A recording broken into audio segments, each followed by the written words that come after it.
हे junkies, कैसे हो आप सब। स्वागत है आपका हमारी एक और नई वीडियो में, जहां पर आज हम बात करने वाले हैं गोरिल्लाज के बारे में। जी हाँ, गोरिल्लाज के चमड़े से बनी ये स्क्रीन कभी भी नहीं टूटेगी। आप चाहे इस पर कुछ भी मार लो, जूता, चप्पल, लोहा, लकड़ी, ये कभी नहीं टूटने वाली, क्योंकि ये गोरिल्ला के चमड़ी से बनी है।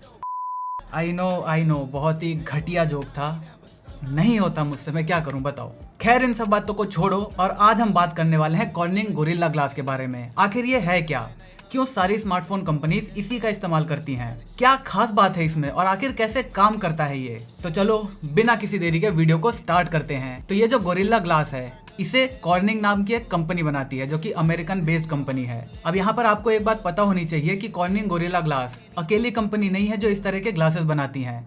ड्रैगन टेल, सैफायर, ऐसे करके बहुत सारी कंपनीज हैं जो इसी तरह के हार्ड मतलब टफ ग्लासेस बनाती हैं मोबाइल स्क्रीन के लिए। लेकिन जैसे क्वालकॉम ने पूरी चिप इंडस्ट्री को अपने हाथ में ले रखा है, मतलब मेजॉरिटी ऑफ द मार्केट उसने कैप्चर कर रखा है, बिल्कुल उसी तरह अगर स्मार्टफोन के ग्लासेस की बात करें तो मेजॉरिटी ऑफ शेयर जो है वो कॉर्निंग गोरिल्ला ग्लास के पास है। तो चलिए देखते हैं कि आखिर इसमें ऐसा खास क्या है। सबसे पहले हम जान लेते हैं इसकी थोड़ी सी हिस्ट्री के बारे में। जब पहला गोरिल्ला ग्लास आया था तो उस टाइम पर इसे, जो नॉर्मल ग्लासेस होते हैं जो मतलब हल्का सा भी बेंड करने पे टूट जाते हैं, तो इसे उससे थोड़ा सा मजबूत बनाया गया था। उसके बाद जब दूसरा आया तो उसमें थोड़ी सी स्क्रैच को रेजिस्ट करने की प्रॉपर्टीज को बढ़ाया गया। मतलब स्ट्रॉन्ग तो वो पहले से था ही, तो उसको थोड़ा सा और स्क्रैच रेजिस्टेंट बनाया गया। इसके बाद आया गोरिल्ला ग्लास 3, जिसको सबसे ज्यादा स्क्रैच रेजिस्टेंट बनाया गया। और मतलब आप ये कह सकते हो कि वो आज भी मतलब गोरिल्ला ग्लास 5, 6 तक आ चुके हैं, बल्कि अब एक नया भी आ चुका है। उसके बावजूद जो मार्केट में अभी प्रेजेंट है उसमें गोरिल्ला ग्लास 3 सबसे ज्यादा स्क्रैच रेजिस्टेंट था। तो अब ऐसा क्यों? मतलब भाई, जितने जनरेशन आगे होएगी उतनी सारी चीजें ठीक होती जाएंगी, राइट। लेकिन अब देखो हुआ क्या।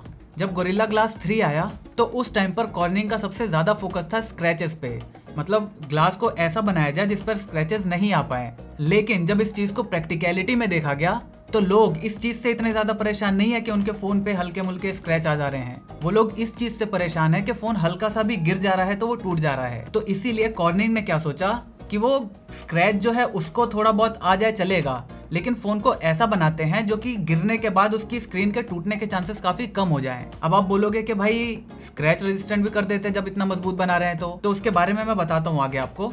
लेकिन जो गोरिल्ला ग्लास 4 आया, फिर 5 आया, फिर 6 आया, तो इसमें क्या करा गया, उसकी जो स्क्रैचेबिलिटी है, जो एबिलिटी है स्क्रैच ना होने की, उसको कम कर दिया गया। और जो स्ट्रॉन्गनेस है उसकी, मतलब हल्का बेंड होने पे या फिर उस पर फोर्स लगाने पे जो उसकी ताकत है, वो उसको ज्यादा बढ़ा दिया गया, ताकि जब फोन नीचे गिरे तो वो इतनी जल्दी से ना टूट पाए। तो ये जो गोरिल्ला ग्लास 4 और 5 थे, इसमें बहुत ज्यादा अंतर नहीं है, मतलब कुछ भी अंतर नहीं है, सिर्फ थिकनेस का अंतर है। जितना स्ट्रॉन्ग और जितना स्क्रैच रेजिस्टेंट गोरिल्ला ग्लास 4 था, उतना ही गोरिल्ला ग्लास 5 भी था। बस गोरिल्ला ग्लास 5 का ये अंतर था कि वो और पतला हो गया था। अब पतला होने की वजह से उसकी फ्लेक्सिबिलिटी बढ़ गई, और उसके साथ साथ उसकी जो ऑप्टिकल क्लैरिटी है, मतलब कि जैसे एक ग्लास के आर पार देखने की जो क्लैरिटी है, वो भी और ज्यादा बढ़ गई, जिससे स्क्रीन और भी अच्छी दिखने को मिलने लगी। अब इसके बाद क्या हुआ, जब गोरिल्ला ग्लास 6 आया तो वहां पर उन्होंने स्ट्रॉन्गनेस को और थोड़ा सा मतलब 5-10% बढ़ा दिया, और स्क्रैच रेजिस्टेंट को भी थोड़ा सा और बढ़ा दिया, मतलब बहुत ही मामूली सा अंतर था, और ग्लास की थिकनेस को हल्का सा और कम कर दिया गया। तो अब यहाँ पर हम देखते हैं कि ये ग्लासेस काम कैसे करते हैं। देखो, स्क्रैच चाहे ग्लास हो, लकड़ी हो, आपकी स्किन हो, कुछ भी हो, स्क्रैच का मतलब एक ही चीज होता है, मतलब उस पर स्क्रैच आ जाना, ठीक है।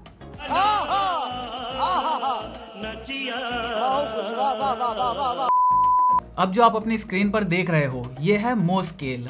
मोस स्केल का मतलब होता है कि मोस ने, एक साइंटिस्ट था, तो अब इसने क्या करा, इसने अलग अलग मिनरल्स लिए, अलग अलग मटेरियल लिए, और उसकी हार्डनेस को चेक करा। उसकी हार्डनेस के लिए एक नंबर बना दिया, जैसे 0 ऐसा मटेरियल है जिसकी हार्डनेस सबसे कम है, और इस चार्ट में हम जितने आगे बढ़ते जाएंगे उसकी हार्डनेस पहले वाले से ज्यादा होती जाएगी। जैसे 0 सबसे कम हार्डनेस, और 10 जो कि डायमंड है उसकी हार्डनेस सबसे ज्यादा है। तो अब देखो किसी भी चीज में स्क्रैच कैसे आता है। अब जैसे फॉर एग्जाम्पल, मेरा ये हाथ लोहे का है और ये जो पेन है ये कॉपर का है, ठीक है। अब फॉर एग्जाम्पल, सिर्फ एग्जाम्पल के लिए मान लो कि इसका जो लोहे का हार्डनेस स्केल है उसका जो नंबर है वो है 7, और इसका जो नंबर है कॉपर का वो है 5। फॉर एग्जाम्पल मान लो ये 7 ये 5। तो अब अगर मैं इस कॉपर से इस पर स्क्रैच करने की कोशिश करूंगा तो इस पर स्क्रैच नहीं आएगा क्योंकि इसका नंबर ज़्यादा है, इसका कम है। लेकिन वहीं अगर ये कॉपर है और ये आयरन है तो अब क्या होगा, अगर मैं अब इससे वो स्क्रैच करने की कोशिश करूंगा तो इस पर आराम से स्क्रैच आ जाएगा। तो मतलब अगर कोई भी ज़्यादा हार्ड चीज़ किसी कम हार्ड चीज़ पे स्क्रैच करेगी तो वो आराम से स्क्रैच हो जाता है। अब लोग क्या करते हैं, अपना फ़ोन उठाते हैं, इसमें कोई दिक्कत आती है जैसे धूल वूल दिखी, ऐसे ऐसे करके साफ़ कर लिया। लेकिन आपको ऐसा नहीं करना चाहिए। क्यों? क्योंकि ये जो गोरिल्ला ग्लासेस हैं, मतलब जो इस लिस्ट में इनका नंबर आना चाहिए वो आता है 6.5, मतलब इस जो स्केल में इसका नंबर आना चाहिए वो आता है 6.5। एक्चुअली में वो 6 पे भी स्क्रैच हो जाते हैं।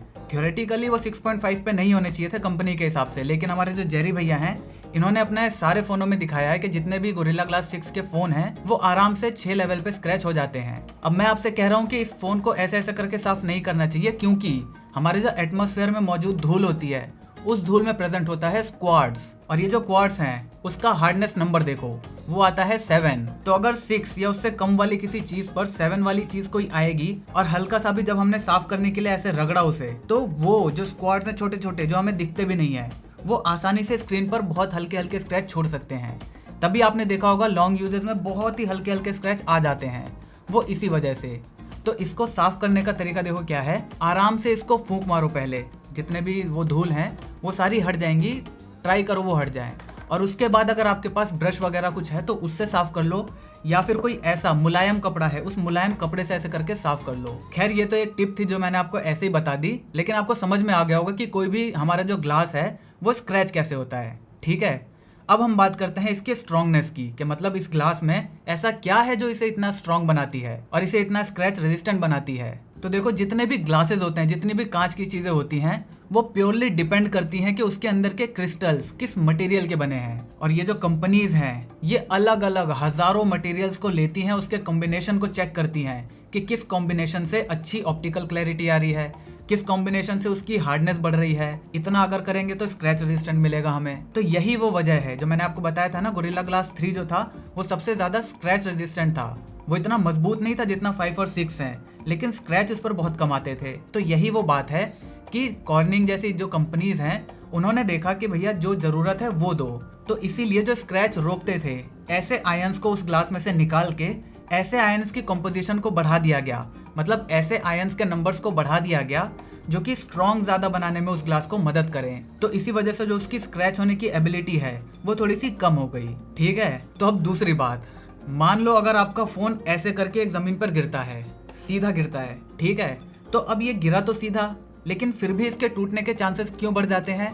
क्योंकि ग्लासेस में होती हैं इम्प्योरिटीज। अब इम्प्योरिटीज का मेरा ये मतलब नहीं है कि आपको दिख जाएगा कि हाँ ग्लास के अंदर कुछ है, और वहीं से स्टार्ट होती है क्रैकिंग। तो ये कंपनीज ट्राई करती हैं कि किसी भी तरह इस तरह की इम्प्योरिटीज को मिनिमाइज किया जा सके। एक ग्लास के अंदर हमें नहीं दिखेगी वो इम्प्योरिटी, लेकिन वो वहाँ मौजूद होती है। लेकिन ये आजकल जितने भी ग्लासेस आ रहे हैं उसमें इतना ज़्यादा उसे हाई क्वालिटी का बनाया जाता है कि उसके अंदर इम्प्योरिटीज बहुत ही ज़्यादा कम हो जाती हैं। इसी वजह से जो नॉर्मल ग्लासेस हैं वो मतलब यहाँ से गिराओ तब टूट जाएंगे, लेकिन ये जो गोरिल्ला ग्लासेस हैं जो 5 और 6 सीरीज के हैं, इसको बताया गया है कि अगर आप 1.6 मीटर से भी गिराओगे तो भी इस फोन के बचने के चांसेस करीब 80% तक हैं। और ये जो इम्प्योरिटीज हैं इसके अलावा भी बहुत सारे ऐसे फैक्टर्स हैं जो कि डिसाइड करते हैं ग्लास कितना स्ट्रॉन्ग, कितना फ्लेक्सिबल और कितना ज्यादा क्लियर होगा। अब मैं इसके अंदर और ज्यादा नहीं घुस सकता वरना पूरी की पूरी प्योर केमिस्ट्री हो जाएगी ये। तो इसीलिए आप बस इतना जान लो कि हाँ, इम्प्योरिटीज एक one of the main factors है जो डिसाइड करता है कि ग्लास कितना स्ट्रॉन्ग होगा। और उसी चीज को रिमूव करने के लिए हम एक ग्लास के अंदर अलग अलग आयंस को टेस्ट करते हैं। तो चलो अब बात कर लेते हैं जो नया अभी गोरिल्ला ग्लास विक्टस लॉन्च हुआ है उसमें ऐसा क्या है, मतलब उसमें क्या क्या इंप्रूवमेंट करी गई हैं। तो ये जो है इसकी एक तो नंबरिंग सीरीज को हटा दिया गया, मतलब ये गोरिल्ला ग्लास 7 नहीं बना बल्कि गोरिल्ला ग्लास विक्टस बन गया है। और ये एक बहुत बड़ा चेंज है, मतलब जब भी कोई कंपनी ऐसा चेंज करती है तो उसका मकसद होता है कि उसने पूरा लाइनअप ही चेंज कर दिया। तो यहाँ पर क्या करा गया, यहाँ पर जैसे 5 और 6 के अंदर कुछ भी बहुत ज्यादा चेंजेस नहीं थे, लेकिन जो 6 से नया आया है अभी 2 साल के बाद, इसमें क्या करा गया, इसमें उसकी स्क्रैच रेजिस्टेंट को भी और ज्यादा बढ़ा दिया गया और उसकी जो ड्रॉप कैपेसिटी है उसको भी और ज्यादा बढ़ा दिया गया। मतलब पहले ये 1.6 मीटर थी, अब इसे 2 मीटर तक कर दिया गया। अगर ये फोन 2 मीटर से ऊपर गिरता है तो 80% चांसेस है कि आपका फोन बच जाएगा। अब यहाँ पर कॉर्निंग ने क्या करा है, मतलब कौन सी नई टेक्नोलॉजी वो लोग लेकर आए हैं, इसके बारे में अभी उन्होंने कुछ भी डिस्क्लोज नहीं करा है। इसीलिए मैं भी आपको इतना कुछ अभी नहीं बता सकता कि ऐसा क्या नया आया है जो इतना अच्छा इंप्रूवमेंट इसने करा है। लेकिन ये तो थी कंपनी की बात, कंपनी ने ऐसा कहा है ना। अब देखो ऐसा लीक आ रहा है कि गैलेक्सी नोट 20 में यही वाला ग्लास यूज होने वाला है। तो हमारे जब जेरी भैया इसके बारे में कुछ घिसेंगे इसके ऊपर तो पता चलेगा इसकी हार्डनेस कितनी है। तो अगर कोई बहुत अच्छी चीज होती है तो मैं आपको एक वीडियो बना के बता दूंगा, और अगर नॉर्मल सी होती है तो कम्युनिटी पोस्ट में या फिर स्टोरीज में डाल दूंगा। तो बस यार आज की वीडियो में इतना ही रखते हैं। मुझे उम्मीद है आपको आज कुछ बहुत ही नया सीखने को मिला होगा। तो अगर आपको वीडियो पसंद आई तो इसे लाइक कर देना, इसे शेयर कर देना, और अगर आप चैनल पर नए हो तो सब्सक्राइब करके घंटे वाले बटन को दबाना बिल्कुल भी मत भूलना, क्योंकि हम ऐसे ही ज्ञान बांटते रहते हैं। जय हिंद, वंदे मातरम।